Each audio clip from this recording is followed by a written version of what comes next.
with me if you want to live. You just don't turn it off! Lone Wolf McQuade was released in 1983, directed by Steve Carver, and starring Chuck Norris, David Carradine, and Barbara Carrera. After helping the local police with some horse thieves, a Texas Ranger aims at a drug lord with arms trade as well.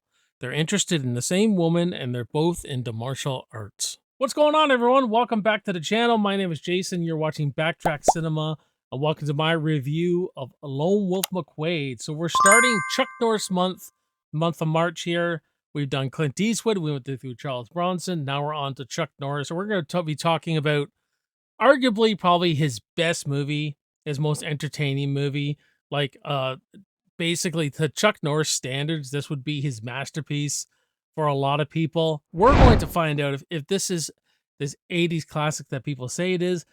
Does it line up well against other 80s action movies, or is it just, there and, in the B movie kind of grade, you know what I mean? This is one I've always liked, have a lot of nostalgia with. I mean, it's one of my favorite, if not probably my favorite Chuck Norris movie of all time. So yeah, we're gonna have a lot of fun with this one, guys. A lot of fun. I do apologize being away for so long. I had a wicked sore throat, and then my wife got sick, and there was just a lot of family stuff going on. But I found the time to do some recordings here, so we're gonna be talking about Lone Wolf McQuade here. Now, nostalgia plays a huge factor in this movie, guys, because I've been watching this movie forever. It has this great opening scene where you're like, this is a contemporary Western. This is like they're going after that spaghetti Western style, and I love that about this movie so much. If you watch all the Chuck Norris movies up to this point, he's played the cop, he's played the martial artist, he's even played a truck driver, military guys.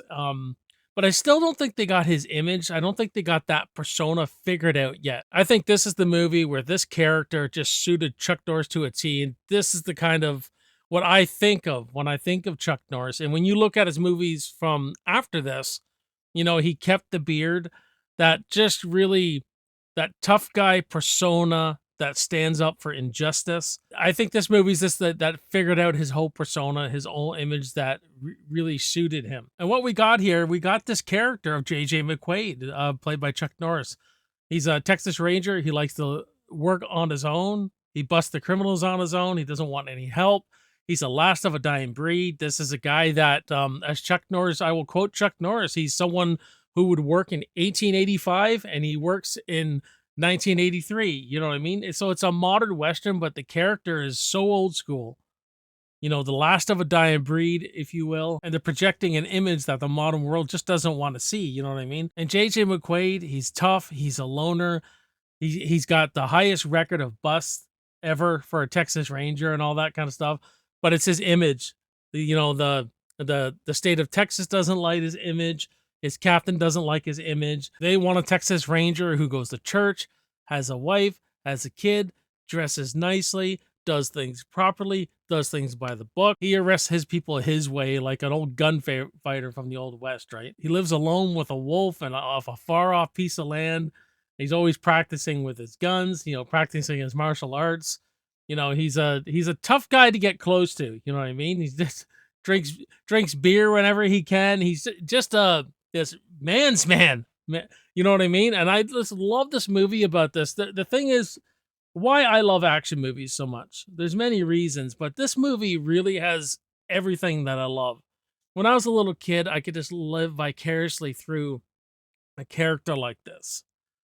You know what I mean? He's tough as nails. He beats up all the bad guys. He goes home, drinks some beers. He gets the girl. It's just everything. When he gets in a really tight bind, he always finds his way out of it. I've always loved that cold steel manliness, and that's when I was a kid. It's like, I want to be that. Hell, I say that to this day. I want to be Chuck Norris for a day, man. There is some story here. The character does go through an arc. He has to take on a partner, and it's a bit rough at first. He doesn't want to take on a partner. He's the lone wolf. They end up tracking down this arms dealer, and it just brings them closer together because his new partner, played by Robert Beltran, is just, knows computers and stuff, and Chuck Norris sees that he's a good state trooper just in his own way, you know what I mean?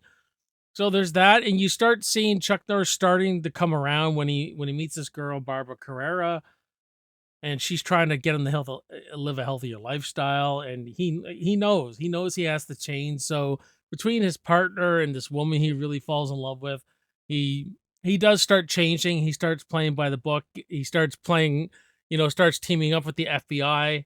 And at the end of the day, at the end of the movie and everything, he's become that image what the public wants to see in their Texas Rangers, right?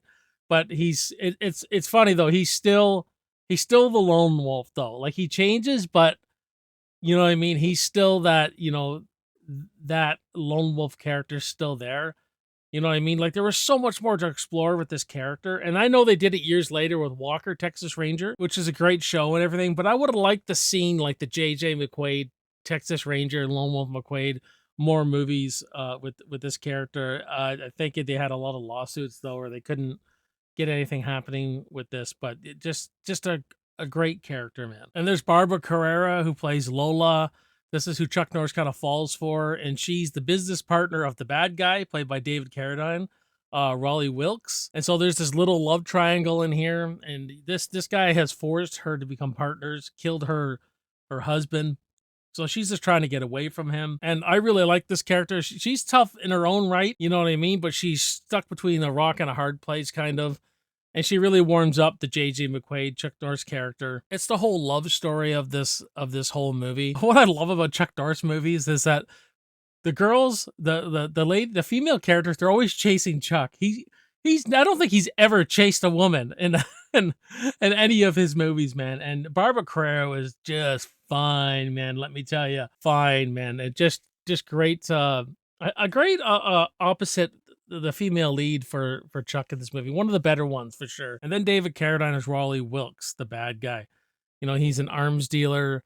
Him and Chuck Norris don't start off well, and apparently they didn't really like each other in this movie. When they did their fight scenes, it was pretty brutal. We'll get to the fights and the action scenes, but as far as the performance, I really like David Carradine as the bad guy in this. Like I believe his character. He's a typical bad guy you'd find in a lot of these movies. After power, after money, and he takes what he wants, kind of thing. Good bad guy, good villain. I think he's the perfect villain for Chuck Norris in this. I really do. And, he just does bad shit along the way. And I do think there is an intimidation factor. I think this is one of probably his better villains. There's actually quite a good scene here where he breaks into Chuck Norris's friend's place, kills a former Texas Ranger and his partner, KO. Doesn't do anything. That's another thing too. KO has this kind of arc of not acting. He wants to be like J.J. McQuade and be the hero, and he's just not. He hesitates, you know what I mean, when he should act, or he's just being smart, you know what I mean. But he kind of he blames a lot on himself, and so at the end when he doesn't do that no more, when he gets in the action and he helps Chuck save the day, kind of thing. There's a little arc there, but I'm kind of sidetracking here. But David Carradine comes in, kills this former Texas Ranger. Breaks the guy's neck and everything like that. And, he just keeps pushing Chuck through this. There's a lot of drama and tension between these two. Boys are just having a little fun. You want to join the fun?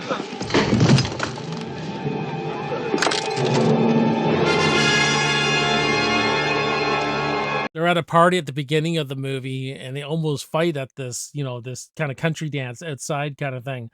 And I like how they don't, because it just adds that tension. You're just waiting and waiting for that fight, right? And at the end, when they do fight, it's so earned, and it's just such a great payoff to it. This is playing into the old spaghetti westerns of Sergio Leone. Absolutely. And that's what I love about it. I wish there was more contemporary spaghetti westerns like this, like film like this, and it's the first 15 minutes of this where Chuck Norris gets all these horses at the beginning is, a lot of the close-ups on the eyes, even at the fight at the end, there's a lot of those close-ups on the eyes, like an old spaghetti western, but the music really carries it through, you know what I mean? But we'll talk about the music for sure. But that opening, just the way they shoot it, the way they keep Chuck Norris silent, the silent hero, we don't hear him talk for the first, like, I don't know, 8 or 9 minutes while he's got a plan and he's assisting the local police and all that. But there's some great shots here. Not only the close-ups of the eyes, but when Chuck Norris comes down off the mountain, off this big rock cliff, they're just shooting up at him and the sun's behind him and everything like that. And he just looks so gigantic. You know what I mean? His presence Like like I said before, they really got his image down. They really got his persona. This is Chuck Norris. When I think of Chuck Norris, this is the movie I think of, and this is the character I think of. And his truck too. His truck is almost a character in this movie. It has this supercharge in it, and you know they bury him in the truck in a scene in this movie, and he puts on the supercharger, comes right out of the dirt and everything like that, and you know pours beer all over himself. It's fantastic. It's full of shit, you know. It probably could never happen, but it's awesome to watch on screen. And the action, there's just so many great action sequences in this, like. You know, like I talked about the opening, where it's all the martial arts, the machine guns. But I like a lot of different action in my action movies. Always have, man. This has a great chase scene. This has all the fighting you could want. One of the best end fights ever. It has the shootouts. It has the explosions. It has the tension between characters where you just want to see them duke it out. You know what I mean? And I just think Chuck Norris is so good at playing tough in this. Like when he's at this, when they start beating up his partner and at this party, and he starts taking everyone out, he squares off against this guy. And he's just like so calmly, "Come on, tough guy." Come on, tough guy. You know what I mean? He just takes these people out, breaking beer bottles in the guy's hands. He's awesome in this movie, man. You know what I mean? And it's just this is the one you would not want to skip. When you go through your spaghetti westerns, you can put this right alongside it, man. It's just, this is old school men. You know what I mean? It's just great stuff. And for you Friday the 13th fans, you get Dana Kimmel, who played Chris in Friday the 13th Part 3. She's Chuck Norris's daughter here, Sally. So, you know, she's pretty much the same character you see in Friday the 13th Part 3. She kind of gets hurt in this movie, and she gets captured, and at the end, Chuck Norris has got to rescue her and everything.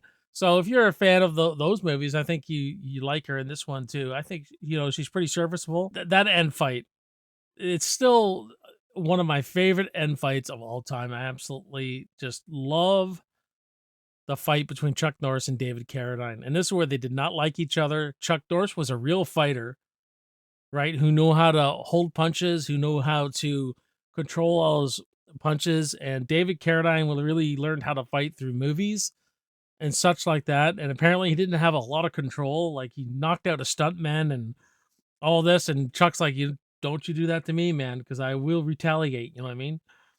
So there's a lot of, you could really see you can't really see the contact, but apparently the director said they were knocking the shit out of each other at the end of this and not really rehearsing.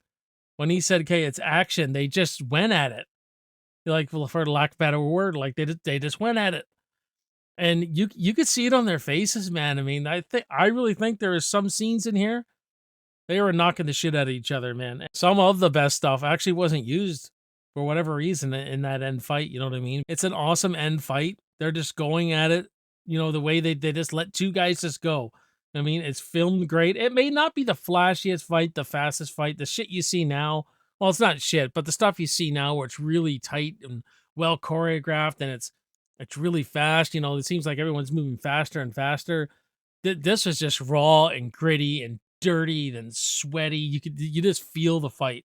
And that's why I like it so much. You just feel everything about it, man. It's just fantastic. Where Chuck Norris does his iconic flying kick, you know, when David Carradine smacks his daughter and then he just jumps up, man. Oh, awesome stuff.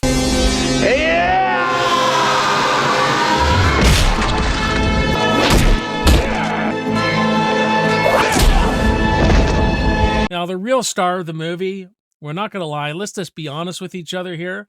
It's the score. This is one of the best damn scores I've ever heard, man. Very reminiscent of Once Upon a Time in the West by Ennio Morricone did the score for that. Francesco Damasi, I think, was his prodigy, but I think Ennio Morricone did work on some of the scenes, I believe.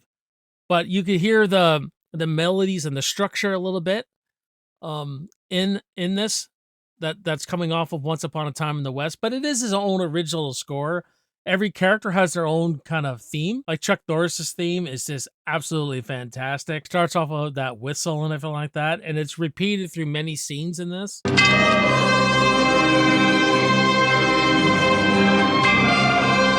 David Carradine has his score.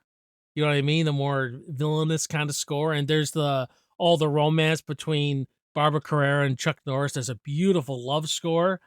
with the guitar and everything like that. It's just beautiful, man. Absolutely beautiful score. I love listening to this score. And what it does is it puts the emotions.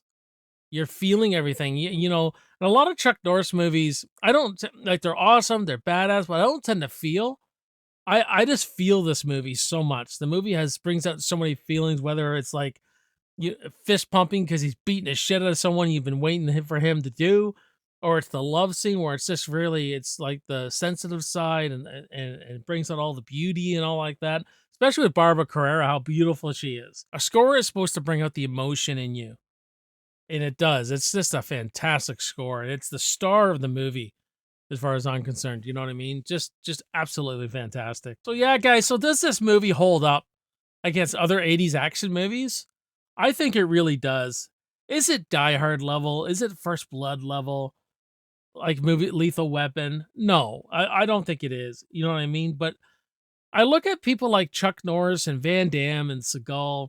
I look at them more like they're martial artists first. You put them in the movie, you put some fight scenes in there, you coach them along the best you can, but they're suited for these action films. And if you get a more three-dimensional character or a little bit more out of them, that's great. That's what makes the movie, right? Or a score like this, that's what makes the movie. I'll judge Chuck Norris a little bit different than maybe some other guys. It's actually my favorite Chuck Norris movie because I've already done a top 10, and you guys can check that out. Put a card up there, which would probably change now because I'm going through a lot of these Chuck Norris movies and stuff like that. But just a fantastic film, man. As far as 80s action movies, this cracks the top 10 easy for me. Don't pass this one up. Definitely check out Lone Wolf McQuade. You can check it out on Tubi. It's free on Tubi to watch. There's some ads in there, but who cares? Have a good Sunday afternoon watching some Chuck. So I'm going to give Lone Wolf McQuade a B+.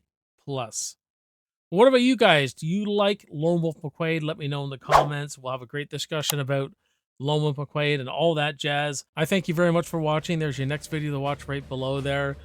My name is Jason. You've been watching Backtrack Cinema. I'll see you next time, and I'll see you in the movies. Cheers.